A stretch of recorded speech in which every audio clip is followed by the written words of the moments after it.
Hey, family. Look at here, look at here. It is another Monday night if you're watching this live. And if you're not watching this live, it's whatever day and whatever time you watch it. But this is a Monday evening. And, when we're doing things here in Connecticut in the name of More Monday CT or even representing something like that, y'all can best assured it's probably going to happen on a Monday. You're absolutely correct. Anyway, this is these conversations. I call them relevant conversation with me.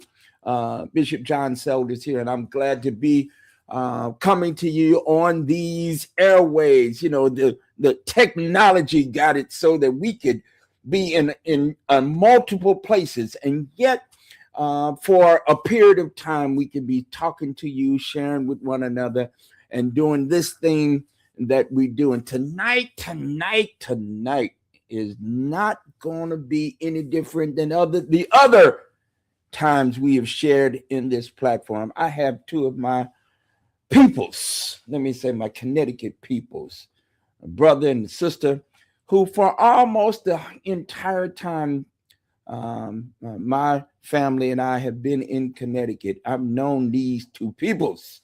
I mean, and listen here, when I say we done been through a couple of things, that's all I'm gonna say. We've been through a couple of things together, and we're here tonight to talk about something that I have been, if I could be honest, can I just be transparent? Can I be honest for a second? I've been wanting to talk about this right here. You know, I'm from St. Louis. Y'all know I'm from St. Louis, so you know my language will slip up in there and here, there, where, you know. If you don't know, you don't know. But if you know, there you go. I've been wanting to really share and talk about this. Part of my background has something to do with me being an African Orthodox priest. Some of y'all don't know that. And in fact, my episcopacy is derived in part from the African Orthodox Church. And so in that tradition, if you are a Christian or follower of Jesus, we're in the season of Lent. It's the 40-day season, the journey that begins on Ash Wednesday, that gets us through to Good Friday, Holy Saturday, and Resurrection Sunday morning. And during this period and this season, a number of things happen in the Christian tradition that we pay a particular attention to. And let me also put on top of this, as we are in this season this year, we have been sharing with our Muslim siblings of faith who have been, in fact, in observance of the month of fasting they call Ramadan.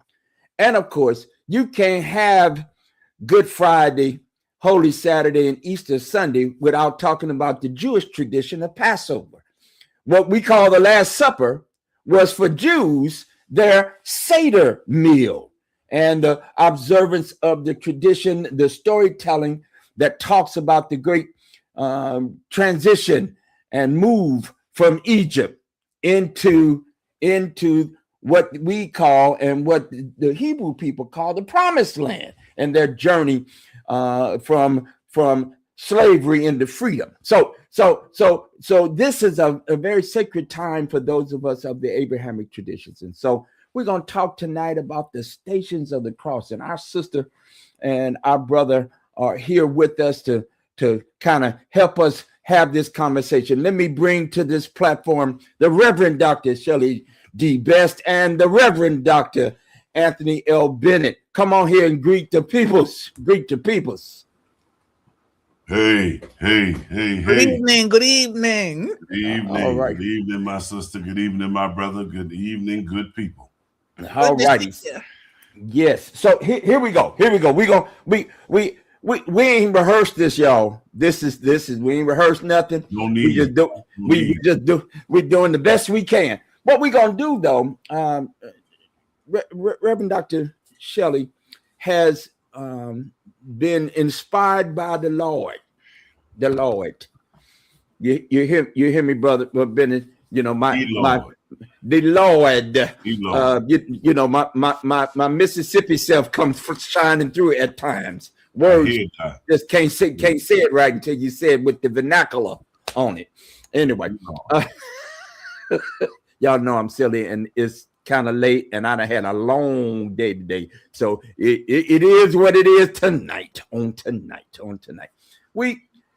She has been gifted by the Lord to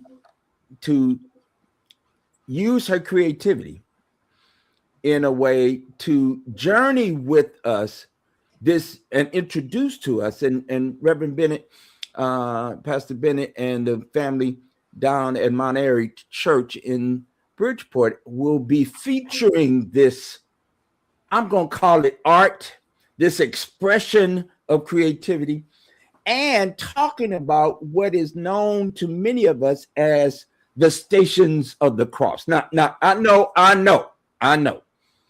You done heard about that, but that's the stuff that some other people do, and we don't necessarily know about Stations of the Cross. But if you have perhaps had the opportunity to journey to the Holy Land, and if in that journey you went to the old city in Jerusalem, well, there is no doubt in my mind you did not go there without having some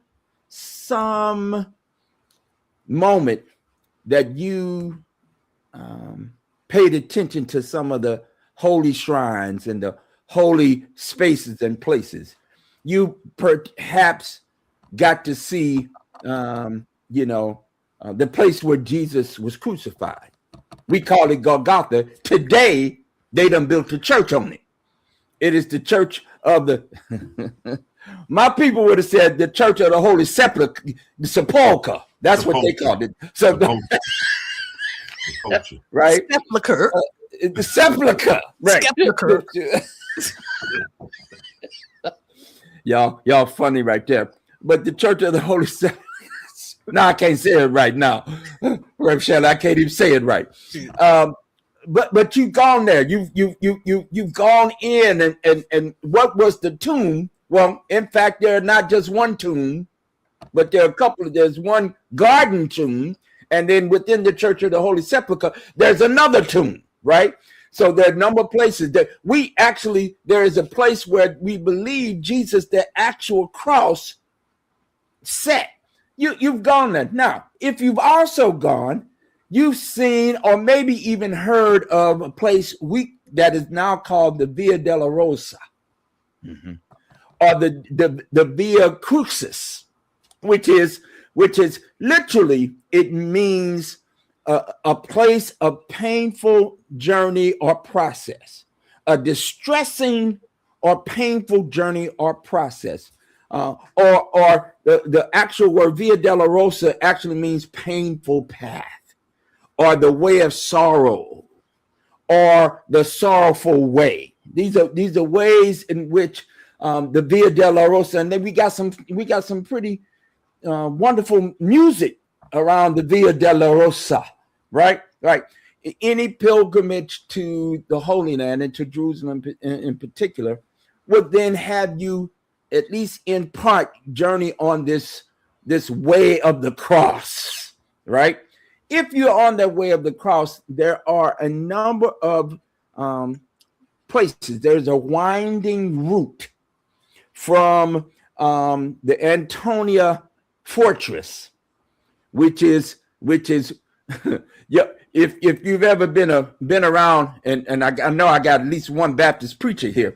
If you've ever been around a good black preacher, he gonna talk about he was taken from Judgment Hall to Judgment Hall.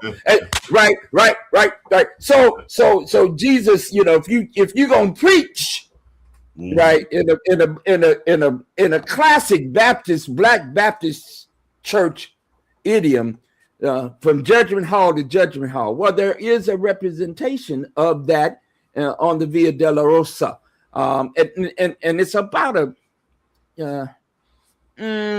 2,000 feet trajectory, almost a mile, not quite a mile, journey from the fortress, the Antonia Fortress, to actually the Church of the Holy Sepulchre. And it's in that journey, there are places and spaces that have been venerated. Let me just tell you, since the 2nd century, y'all.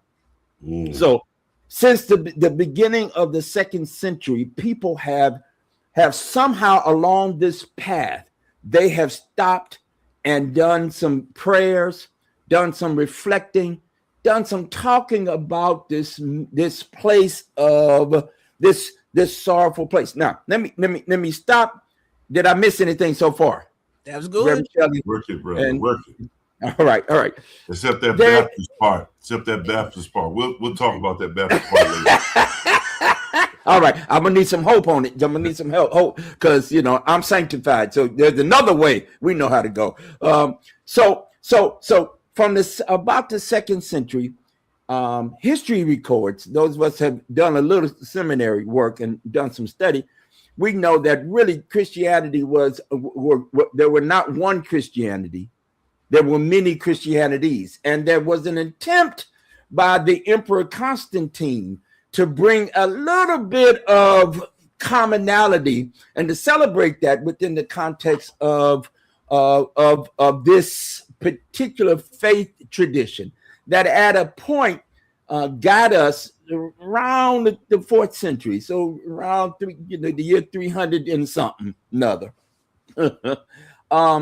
where these sites were then venerated and made important. So Golgotha, Calvary, Bethlehem, the Church of the nativity scene, these places that were deemed important. And again, both you have been to these places, so you've seen these sites where there was something important that was to be understood as important for those of us who are Christians. They built churches on it. If it was important for Muslims, they built mosques upon them. If it was important for Jewish people, there was a synagogue or something other put on it. So all over the Holy Land, Palestine, Israel, are these sacred sites that have these meanings. It is in that context that the way of the cross is one way or one tradition of reflection. So you'll go to the holy city and you'll find people on this way, and they'll be singing, and they'll be praying. There'll be lines of folk, and this tradition, as we now know it. Now, let me be very clear. By the 5th century, there were all kinds of sites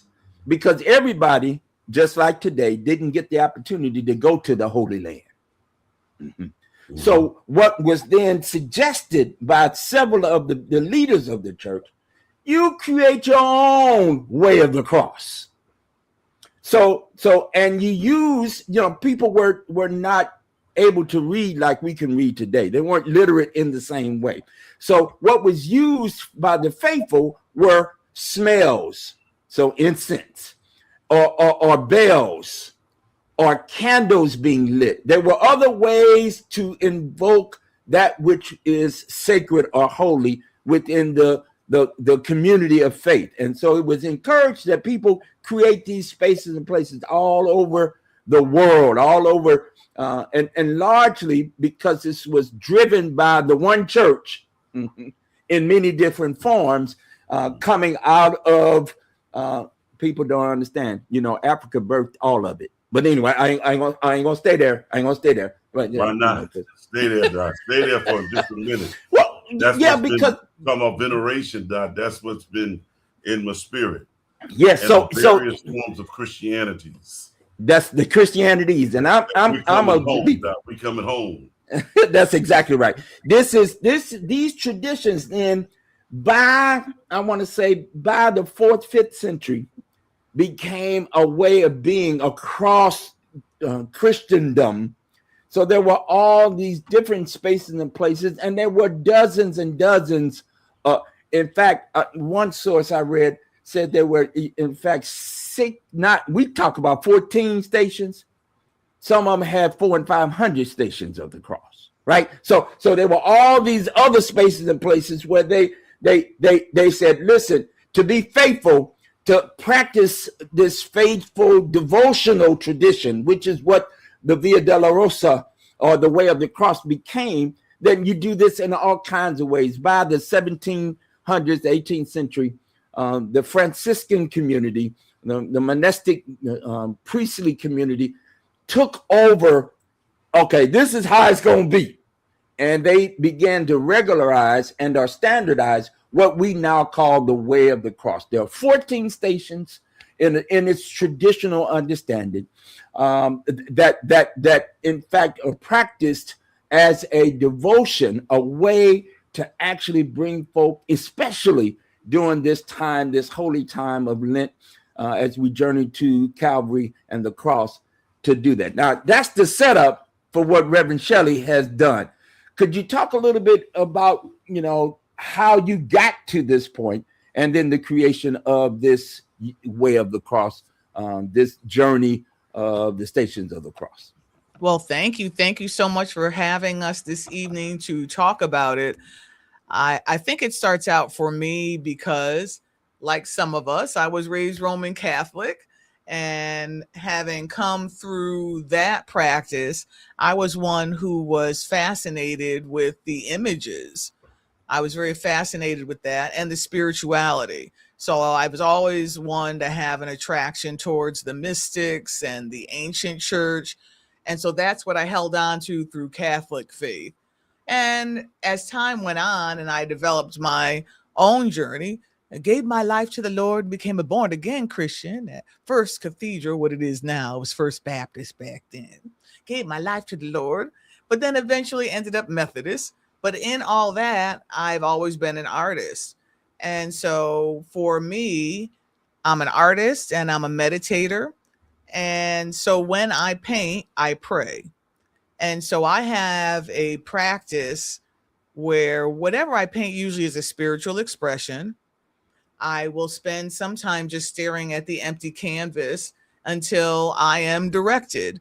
Just like the preacher has to sit there till the Lord gives the message, I sit there and I look at an empty canvas until I see something, and God will give me an image that I see. And for my paintings now, mostly, I'm very fascinated by stained glass. Once again, that sort of Catholic influence. And so, like I said, when I paint, I pray. I'll stare at the canvas till I see the image. And usually God will show me patterns. And so my process is to then grid out the pattern on the canvas. And that way, when I paint, I don't have to think, I can just pray. And so with the Stations of the Cross, I thought it would be a wonderful devotion to think about the journey of the crucifixion, but to think about it a different way, because I wanted to think about it from the womanist perspective, a female theology, a Black female theology. And I wanted to think about the journey of the crucifixion from the inside out, because most expressions of the journey of the cross are outside looking. So usually it's people watching Jesus be beaten, watching the robe be torn, watching this taken from him, external watching him fall down. Then he fell down again, watching Veronica wipe his face. Not that that was biblically actually there, but anyway. So mostly the way people depict the Stations of the Cross is external observation. And as a womanist, I wanted to express it as internal. What was the psychological journey of Jesus through the crucifixion? Because I know for some people, they are humbled by the crucifixion journey, and they're humbled because of the beating. I think about people that enjoyed that movie. What was that? Mel Gibson. Yeah, and he was just beaten. Jesus was beaten like hamburger, and people needed to see him beaten like hamburger to feel a devotion to him. That's a different kind of Christianity. And I think that's a different lens, that they like the beatings and the external observation of Jesus. And for me, and for I think many people of color, and as a woman, we know him from the inside out. It ain't from the outside in. I feel him on the inside. So this journey of the crucifixion that I painted and prayed is the inside journey, where I meditated on various phases of his journey and what it must have felt like. I just sat in, what did it feel like to be betrayed by people that you love, to be called out in public, to be humiliated? What did it feel like? And so that's what this journey is really all about. And originally it was at Redeemer's Church where I was pastoring. And now I'm grateful that it's at Mount Airy and it's been there for the Lenten season, just to create that atmosphere of prayer. And I believe it's a way of delivering ministry in a different way, that we can be visual too. We can have music and we can have vision. And that's what this collection is all about. Dr. Bennett, could you talk a little bit about what led to you saying, hey, let's have this happen, to take this journey at Mount Airy? So the human process was Dr. Bess called me and said that you said I should call, that she should. Okay, all right. That's the human form, right? And then she and I had a chance to talk.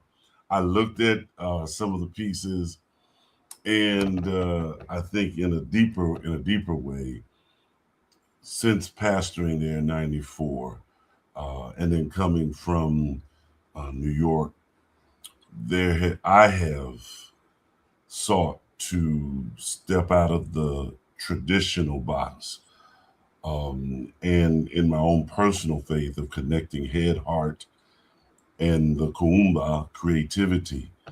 And because we do the Ma'afa commemoration, which seeks to embody the creativity, the perseverance of our people, when Dr. Bess shared with me what it was all about and knew a little bit of her journey, it was like, bet, we there. You know, I am thankful for the people of Mount Airy, for their openness, for on some level their holistic approach to ministry. That, you know, the intellect, you know, the some of them are very kinesthetic, as some of us are, and so just hearing it and then seeing it, and then when she came and preached Ash Wednesday, there were people who connected to this artwork, even though they didn't fully understand what it was, but there was something aesthetically spiritual that on some level we're still anticipating the deeper journey and exploration that will take place on Saturday and Sunday, that will reveal on some level what was in your mind, and what was in your heart, what was in your spirit, what were you ruminating on. So I think we look forward to that. So what we wanted to do is at least begin this conversation. Now I've already said that Dr. Bess, that this is a whole series. We gonna go deep, and our community here with Amistad Church Hartford, we go kind of deep, and so this Lenten season for us has been woo-wee. We started talking about Pilate on Sunday in a way that I, quite frankly, have never actually ever talked about it. That's our offline conversation, Dr. Bennett. But anyway, what the Stations of the Cross has a traditional trajectory, and it is from judgment hall to judgment hall, literally, when Jesus is condemned to death, and then the stations go something like this. He takes up his cross, and again on the Via Dolorosa, the literal walk, the literal way in Jerusalem. There are churches and spaces and placards and things. Jesus falls for the first time, that's one of the Stations of the Cross. And then Jesus meets his mother on the way to the cross. And then there's Simon of Cyrene, and you can't be no black preacher without talking about Simon the African. That's on one of them first and one of them only times you can name a black person in the gospel story. Now, of course, some of us would say Jesus was probably Black too. A colored man. But anyway, I y'all can have what you want to have. I'm gonna take what I'm gonna have. Amen. If you can make God white, you sure can make God black. Amen. I'm gonna keep going. Then you mentioned Dr. Bess about Veronica wiping his face. This is where we get the have any of you ever heard of the shroud of Turin? Well, some of this comes out of this tradition, right? That says we need these relics, these holy things that we can touch. Again, remember, for the vast majority of history dating back 2,000 years, people have been what we would call word illiterate. I don't want to say that they haven't had knowledge and a deep sense of knowing, because they have, but they used knowing and they gained information from multiple sources, one of which was visual, so that you could look at something or touch something and then bring sacredness or holiness to it. And here's what I say about it. We don't know where Jesus was born or where he died, because wasn't no video. However, if you go to them places, hey, now I feel my help coming now. When you go to those places, watch your tone. Right? Watch your tone. You go to them places, all of a sudden something do come up on you and says this ain't regular. This is something special here. So I believe when people pray, when people sing, when people bring their faith to a place, boy, then it is we're standing on holy ground. Take off your shoes, Moses, for the place you're standing on is holy, right? So it is in that context. Jesus falls a second time. Then he's there met with these women of Jerusalem. He falls yet again. He's stripped of his clothes. He's nailed to the cross. He dies on the cross.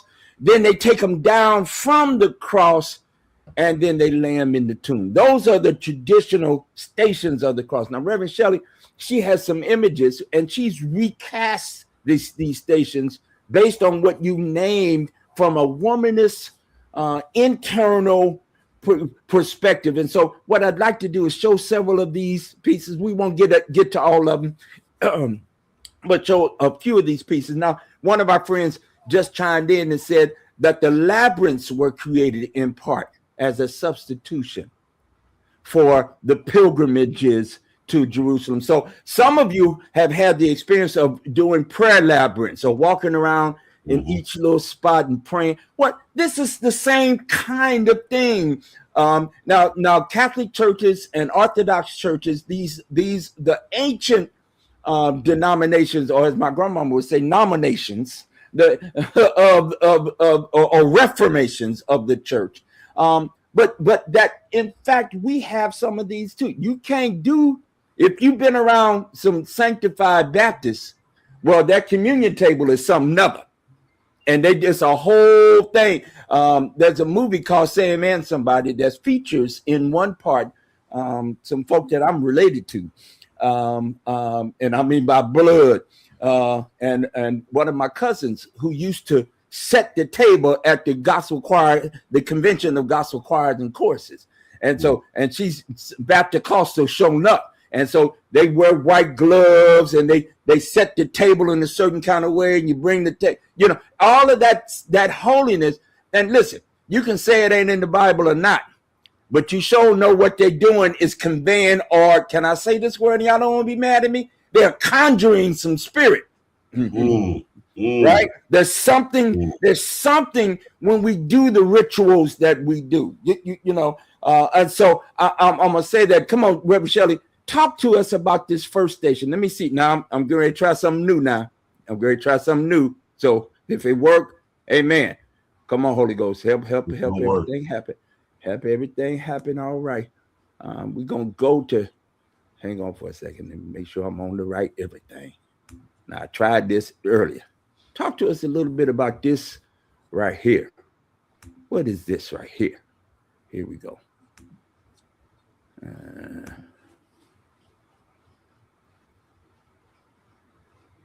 There you go. Uh-oh. Oh, there we There go. it is. There it is. What that So is. this one is called The Moment the Soul Trembles. And the moment the soul trembles, it represents Jesus being in the Garden of Gethsemane. When Jesus is praying to the Lord, Lord, let this cup pass from me. And so you see in the colors, the darkness of the blue sky as if he's praying in the garden. And then you see the flecks of red, meaning the blood that's dropping on the leaves, because it says he prayed until his Great sweat drops was of like blood. blood. Right. Yeah. And so what I wanted to get into with this piece was the moment it hits Jesus, this thing is about to start. Lord, take this cup from me. And to realize I'm going to go on this journey. It's not going to be easy. I don't have the strength. You got to take me through it, Lord. And so it's for us to understand that we go through these journeys of crucifixion to know it may not feel good. Jesus knew what was coming, but God will bring you through it. Sometimes we have to have those moments of prayer. Yeah. And this is your first station, right? This moment, I love the way you title it, the moment the soul trembles. Because he just knew what was coming. Fully human, fully divine. Well, now this thing is about to start. And I'm praying, and I asked them to pray with me, and they are not here praying. And I knew that would happen too. Can you not watch with me? Right. Can you just no, they can't. No. See. Yeah, they are going to let you down. They can't. My God. The moment the soul trembles when you just out here as a leader by yourself, but you got to be faithful. Lord have mercy. Lord have mercy. Here we go to screen number 2. Now you talked about this with me and did a little describing. So this is the second station, right? And this one is sold for slave silver. Sold for slave silver. So once again, that night sky, and we know that Judas went and sold him out for 30 coins, which was equal to what slaves were sold for in that day. So at the bottom, you see that angle representing a bag of money, and the little boxes at the bottom represent the coins being thrown out. So Jesus was sold for 30 pieces of silver. And so imagine your teacher sold out for so little, just sold out as a slave, not even a high price to sell out your teacher. And so for those of us who have been on the journey of life, to know that sometimes you are sold for little, you've been undervalued. And I think many of us feel this in our Blackness, to be undervalued, underpaid for the journey. And that too is what Jesus was facing in that moment, knowing that he had been sold for the price of a slave. So again, I want to just pause for a moment and step through what the traditional stations of the cross would have reflected. The Jesus being condemned before Pilate, and you all know we've been studying the Gospel of John. So there were, he went to see Annas, and then he went to see Caiaphas, and then finally got to Pilate, and Jesus was brought before Pilate. And I love what Pilate said. Well, what did you do that got you all in trouble? He said, well, you ought to ask the people that brought me to you. I didn't bring myself in front of you. They know what it is that I can tell you this, however, I'm not from this world, my kingdom, because they were trying to get him on a political technicality. Jesus, the King of the Jews, they said. So you all see this. You see how Reverend Shelley is actually dabbling into what are the traditional spaces, how the stations have been viewed, and yet now she's turning inward. So the second station of the cross is called when Jesus takes up his cross, and I love this one in particular, Reverend Shelley. Bless my whole world when we got to talking about it. This one right here, this one right chump. Because for us, of course, we can relate to him being sold for slave silver. Right. That's got to be in our stations of the cross. He was sold out.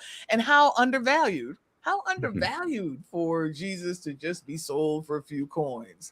This one is called When Love is Wounded. And so it's representing the X is Judas betrays him. It's a broken relationship. And so once again, the inward journey, first Jesus knows his disciples don't hang with him. Next, he knows he's been sold out by one of them. And then also is recognized, I've been betrayed completely, not just sold out, but betrayed. And now the soldiers are going to arrest me. And so it's to understand what it is to be sold out. Sometimes that does happen. And if someone you loved or cared for hurt you, this station is for you to recognize what it is to be affirmed even in that. And many of us know what it is to be betrayed. The journey of crucifixion might involve, love that goes bad. And so there's a certain betrayal in that. And so it's to reflect on that in our own lives. Bishop, if I can ask Dr. Best this, how long did it take you to create each piece? It depended on the piece, but what I did was I took about a month and I did them all. I did the 14 stations in the course of a month. So I had a very devoted, took probably 2 weeks off. And each piece, it just depends. Some are a few days. Some might be a few hours. It depends on the piece. And then it depends on how long it takes for it to come, the praying time, to get a sense of what it's going to be. Is there a companion, either study, sermon, workshop for each one? I know we won't do it on Saturday, but because each piece to me in and of itself to go deep into it. Let's say the previous one, the one about betrayal, and this one is just is baffling as I hear you talk. It's just powerful. So that's why it probably does need to be the book. So I will be encouraged to do deeper writing on it. I felt that. Listen, I don't know if that was prophecy, conjuring, whatever you want to say, confirmation, whatever you want to make it. Yeah. See, I think what you're hitting on is that there is, and I think I want to kind of run through all of them, Reverend Shelley and Dr. Bennett, because at least you get introduced. There's something here that I think has value, and that internal part, it's the inward seed, Howard Thurman would say, right? He says in that piece that we have this, that there is that moment of your silent consent, your acquiescing to that which is within. That only happens. Nothing happens in the world. In fact, Thurman says, nothing happens without your co-signature within your own life and spirit journey, right? And so I think the musings of what happens when love is wounded. This is what this stands for. Boy, I can say that for a whole long time. Let's go to the next one, please. Please, let's go to the next one. And this one is the weight of denial. The weight of denial. And so we know that Jesus told Peter that he was going to deny him 3 times. And Peter's like, no, Lord, I would never deny you. But we know that he did. So what you see at the bottom right-hand corner is my image of, I'm thinking of a garbage can with fire coming up at the angle. And at the angle is the idea of Peter standing there in front of the fire, denying the fact that he knew Jesus. And it's as if in that moment, as he denies Christ, then you can see those crosses in the background. It's like the cross raises and moves in the background as Peter denies him. Let's keep moving. This one, it gets me kind of intrigued too. So this one is when power misunderstands purpose. When power misunderstands purpose. So it represents when Pilate condemned Jesus, really for him to protect his position. And so we talked a bit about that this past Sunday, because Pilate was just a bureaucrat trying to keep his job. He wasn't caught up in the whole thing, but he didn't understand the significance of Jesus being before him. He's just trying to keep his job. Yeah. I'm just doing my job. Just doing my job. My God. So listen, again, this one is, you talk about this one as the when power misunderstands purpose, right? When power misunderstands purpose, it is that juxtaposition of how. So our brother Cornel West says, love. What does love look like? Well, when it's private, it's tender. When it's public, it's justice. Right. So justice is sacrificed in this moment. If I understand you correctly, justice is sacrificed. You say justice is sacrificed for comfort. Absolutely. And that's what we're seeing now in this world that we're living in now. And that's a different kind of pain too. That's a different kind of betrayal when institutions can fail you and injustice shows up. Jesus didn't deserve that, but Pilate, I'm just doing my job. That's the policy. Yeah. We're gonna, boy, we can stay here for a long time, Dr. Bennett. I'm gonna move on quickly.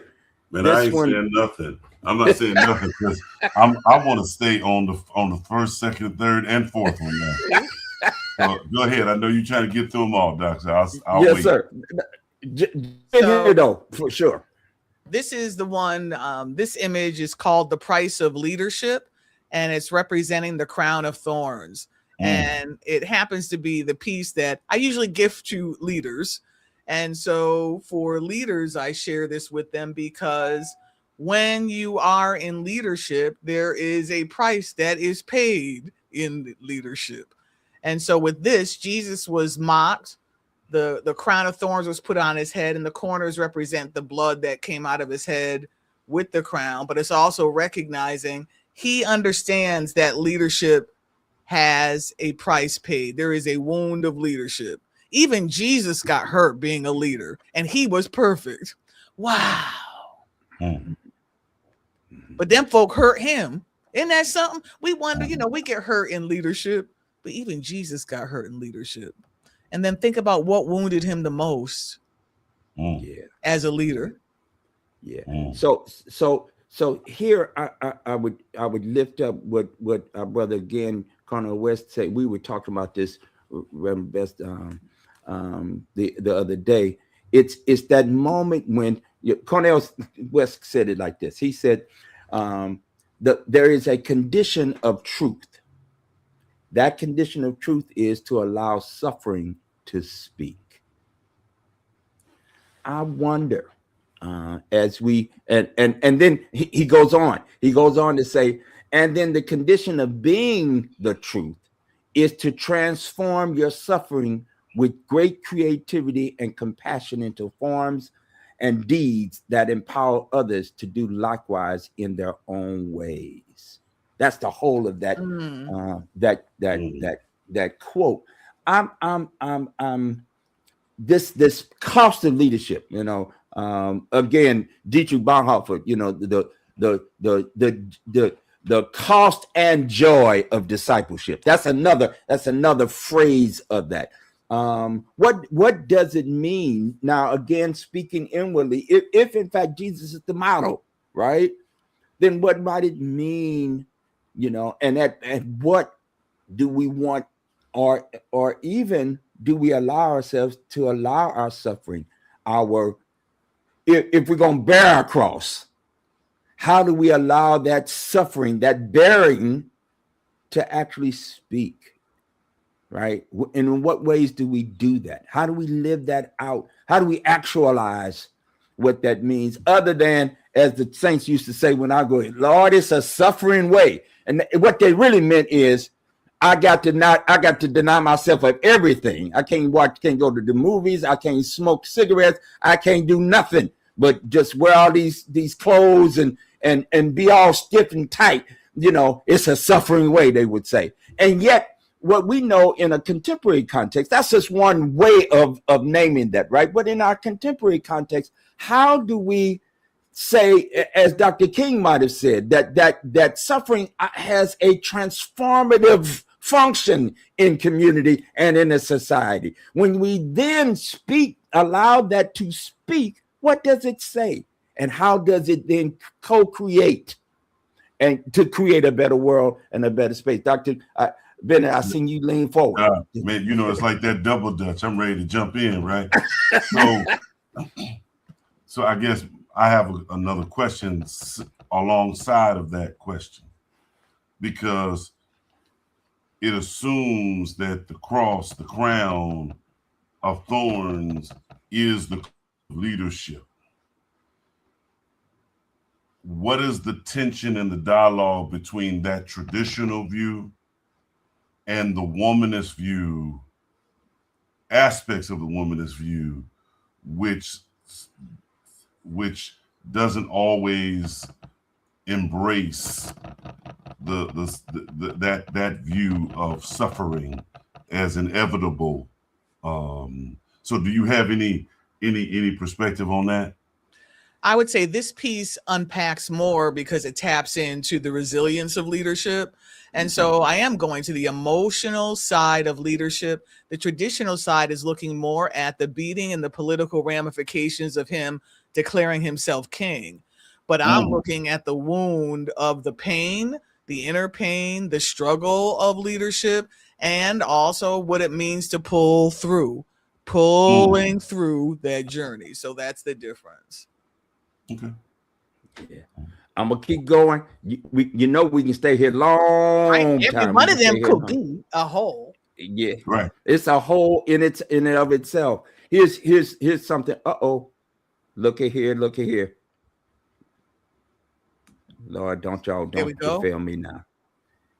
All right, that's all of them, but I don't want all of them. So there's the cross to the side next to the crown of thorns. Look at here. Nah, it's going. So I'm gonna jump out of this just for a second. I'm gonna stop sharing just for a second. Let's get this back on. Let's get it back together. So as you're doing it, I'll talk through the next two crosses. So the first cross was called the weight of being misunderstood. And so the first cross image is the idea of Jesus carrying the cross himself. And in the traditional form of the Stations of the Cross, they usually reflect on him falling. He falls down, it's too heavy for him. But what I'm focused on is what it felt like for him to be carrying the cross alone. Carrying the cross alone in the midst of a crowd of people. It's the weight of being misunderstood. And so it's the reminder for so many of us that we have seasons of carrying the cross where we feel like our work isn't being seen or we aren't being seen. And so it's to affirm your impact in those times of invisibility, when you feel like you're carrying this thing all by yourself. So then the second cross is called the unexpected brother. So now we're at 5, 6, 7, 8, station 8. The unexpected brother. And we know in our lore the story of Simon of Cyrene. This brother happens to be in town when all this is jumping off. Jesus is carrying the cross, and the officials grab a hold of him and tell him to help him carry this cross. So this brother is compelled to help Jesus carry the cross. And so there's a difference in the depiction of the cross in that image because there's a lot more color. So it represents the idea that now community is sharing the burden of carrying the cross. Jesus doesn't carry it alone, but the community carries it. So theologically, from my Afrocentristic perspective, I believe it represents all of Blackness carrying the cross in a different kind of way that other kind of folk. And that's why Simon of Cyrene was there. And it's the reminder that somehow we carry this burden. We carry this burden as a people. So the two crosses. Keep going, Reverend. Keep going. So then the next image is called Sacred Tears and Sacred Knowing. Sacred Tears and Sacred Knowing. And in the image, there are darker squares at the bottom and lighter squares at the top. So sort of representing a more ghostly kind of sacred image. But as you look at it closely, you will notice that there is a cross that's lifted up. And so it represents the women who were bearing witness. There's a scene in the crucifixion where the women were weeping for Jesus. And so they bear witness. Other folks might have been the crowd, but it was mentioned in the text that these women stood by and wept. And so it's the reminder of the deep empathy. What did it feel like to Jesus to see the women weeping for him? So that was ministry coming to Jesus. And yet Jesus always has compassion as well. But it had to feel like something for him to have the experience of some folks crying for him. Yes, I know the crowd said crucify him, but thank God for the sisters who were there weeping for him. And that probably was a way to nurture him. So that's the cross that Simon of Cyrene was carrying. Is that the one? That's Is the that Simon what of we have? Cyrene one. Next one. Okay. Oh Lord. Okay. Keep talking. I'm gonna get there. There you go. And so the next one is of the women weeping for him with that cross up on the hill, sort of seeing what's happening. What is happening in our midst? And yet they cared for him. Then the next one, station 10, is the breaking that opens the way. There's a moment when he is put on the cross where he says, and in the scripture, it talks about the curtain being ripped open. And so now it has broken forth. Something supernatural has happened on that cross where Jesus has his heart breaking open with love as he's there in that journey. So he's reminded of why he's there. So for those of us that are on the journey, it's for being reminded that sometimes being brokenhearted is the reminder that hope will help us breathe all over again. And so in that moment, I believe Jesus was refreshed to go through it because the cross was breaking things open. Then the next one is my favorite image. It's my Golgotha, the 3 crosses up on the hill. And we know what happened there, where Jesus had 2 brothers on the cross on either side. And today you'll be with me in paradise. And so for that image, it's what it felt like for Jesus to offer that to the repentant thief. That's why he was there. The feeling that even in his suffering can give something to somebody that's there with him. And it's also the notion for those of us that feel unworthy to know that you are still beloved. And so it's that reminder that no matter what, you are still loved. And even Jesus had gone through humiliation through the crucifixion. There had to be some moments of shame and feeling rejected. And yet we're just reminded that there's some grace in that. Listen, I wanted to stop right there. Let me see if I can get this at least to show. Here we go. Let's see.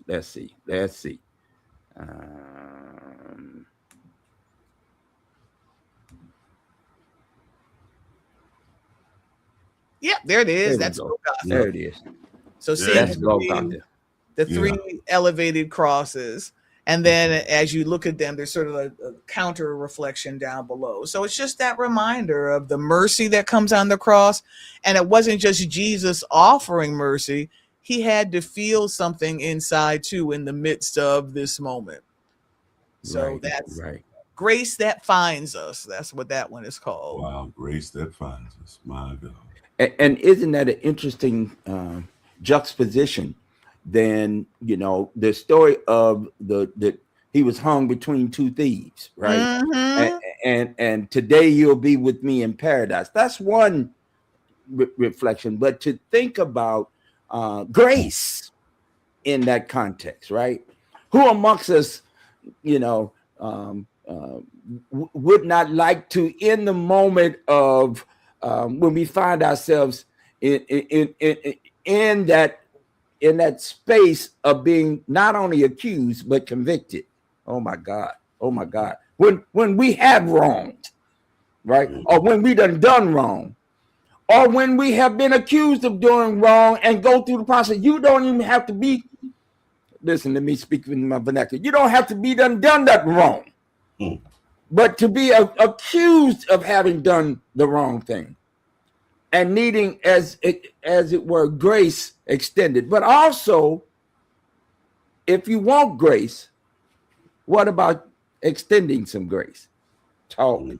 So I love the double the up and down. So you got it on the hill, but then there's a reflection of how it happens on the ground. And there is, I'm getting ready to get into something. There is this notion of, listen, let your will be done on earth as it already is in heaven. I think I'm in the book somewhere. And that's why it's reflected back. So we have the crosses that are up on the hill, and you see the reflection down below. So that grace is coming to us on earth as well. And think about it. Jesus had gone through the shame, being thrown away, tossed away, the way they were treating him like it was disposable, sold out as a slave. And yet in that moment, when he was between the other two thieves, one of the brothers was like, if you can help me, I take it. He saw Jesus as worth something, even in that moment where Jesus had been brought down to the lowest of worthlessness. And so that's the power of that showing up in that moment. Talk about the last couple of ones. So the next one is called Love Reweaves Itself. It's another pixelated view of the cross up on the hill. But in this one, you see two darker shaped images in blue representing John and Mary standing below the cross, watching Jesus in those last moments where Jesus looked down and turned John over to his mother and turned his mother over to John. And so it's recognizing that in this journey of crucifixion, there will be a time where relationships often change. And so in that moment, Jesus formed a new family at the cross, and we recognize that love can adapt and change the cross. And so for people that have gone through changes in relationships, this station affirms love's endurance. So you see those two bottom blue blocks representing John and Mary, and you see them imagining that cross up above, watching Jesus from down below. Then the next image is called Holy Stillness. Really that moment where everything goes silent and Jesus entrusts his spirit to God. Lord, unto you I commend my spirit.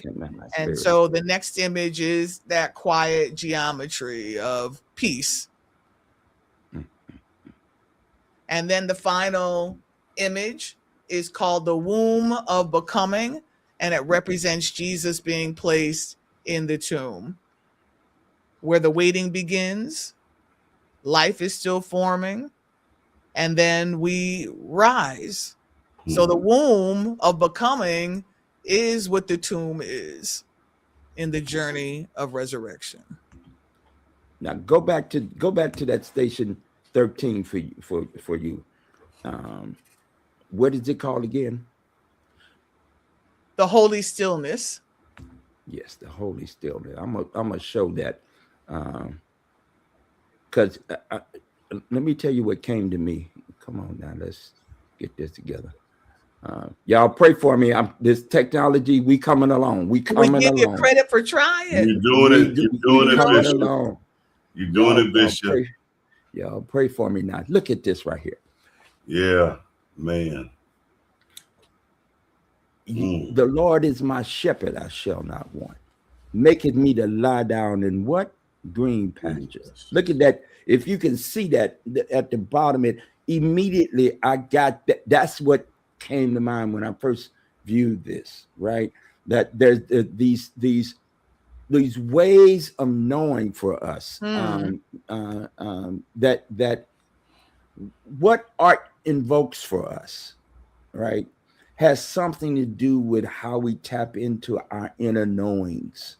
Y'all ain't hearing me yet, but you will in a moment. So we sing, we clap our hands, we throw our hands in there. All of these expressions, we dance. Again, I'm sanctified. So every now and then I'm a speak in tongues, and we gonna bucket a little bit, right? That's what I know, right? That's where I come from. But listen, this ain't no different than when we shake it. When we shake it, anytime I hear flashlight, Parliament and Funkadelic, circa 1975, 74, 75. One nation under a groove. There's some about some of this, right? That just, it makes you want to move.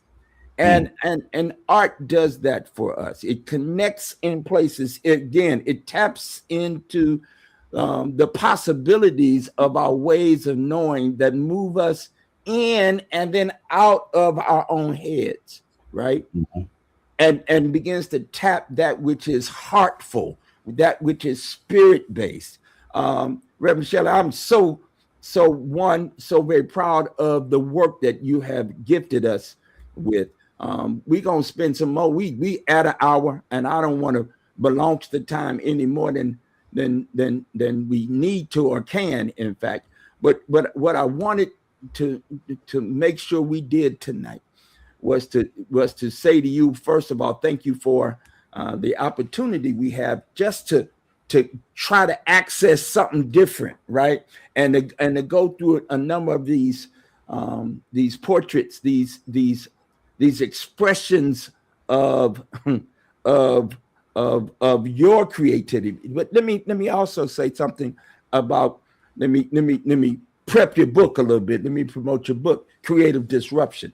I think there's something very interesting about ways in which we can use our own expressions of the divine vis-a-vis our own art. Some of us spoken word, some of us can wax eloquently using the rhythm and rhyme. I think that's what preachers do. So we know a little bit about rap because we got some prose on it, right? We can string together a couple of words, but my grandmother said, "Boy, he sure can string them words together."